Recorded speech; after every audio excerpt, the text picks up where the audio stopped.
Ser gente sagrada, dice Nachmanides, es poder hacer de lado tu instinto primitivo del momento y reconocer que hay a lo mejor ciertos valores más importantes que aunque el día de hoy a lo mejor no estás tan de acuerdo con ellos, sin embargo tienen un beneficio tan grande que a lo mejor por eso vale la pena seguirlas, aunque sean percibidas como inconveniente hoy en día. Y con esto podemos explicar algo muy interesante del judaísmo que tiene que ver con las leyes rabínicas. Y esto es algo que escucho constantemente. ¿Qué necesidad de hacerle caso a los rabinos? By the way, clarifico, cuando hablo de los rabinos no me refiero a gente como yo y no me refiero a líderes rabinos de hoy en día. Me refiero a toda la enciclopedia talmúdica, todo el compendio, toda esta literatura, la rama de literatura que se llama el Talmud, la Mishnah, Talmud, Gemara, que es justamente todos estos tratados del siglo II aproximadamente hasta el siglo V después de la era común. Y estos libros son percibidos como libros autoritativos dentro del judaísmo ortodoxo. Y la gente de repente dice, mira, esto no está en la Torá, esto no está en el Antiguo Testamento, esto no está en la Biblia, ¿por qué tengo que seguirlo? Y no nos damos cuenta que a lo mejor muchos de estos elementos vienen a resguardar valores fundamentales. Hay un ejercicio que hago en la universidad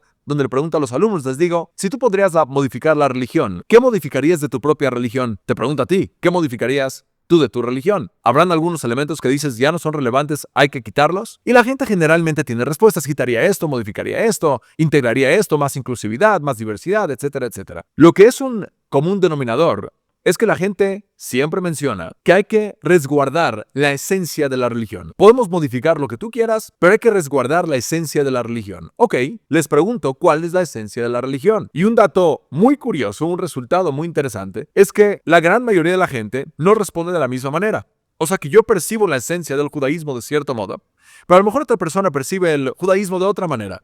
Por ejemplo, en esta conversación que tuve con el doctor Francisco Hill White, él mencionaba que el pilar del judaísmo es el respeto al prójimo, el amor al prójimo, o no le hagas al otro lo que no quieres que te hagan a ti. Que eso viene de Hillel en el Talmud.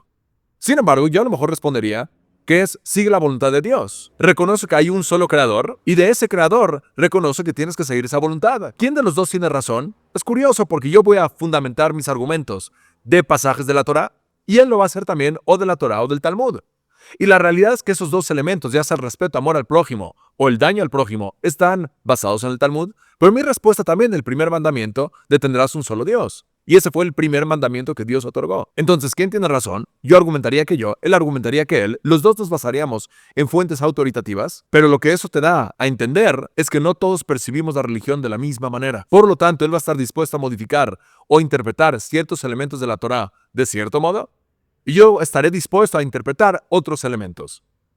¿Cuál es el problema de esto? Que eventualmente pierdes la estructura de la religión. Porque si cada quien quiere hacer lo que le dé la gana con la religión y cada quien define el centro, el core, la esencia de la religión con una perspectiva, una mirada distinta, no vamos a llegar a la misma conclusión. Y eso es lo brillante de los rabinos de la época del Talmud, que empezaron a generar barreras y limitantes para proteger los mandamientos originales. Y ellos decían, no vayas a hacer X para no llegar a Y.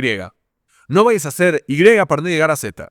Y la gente dice, no, pero eso no está en la Torá. Tienes toda la razón del mundo, no está en el documento original. Pero el propósito de imponerlo, de mencionarlo, es para proteger algo más importante.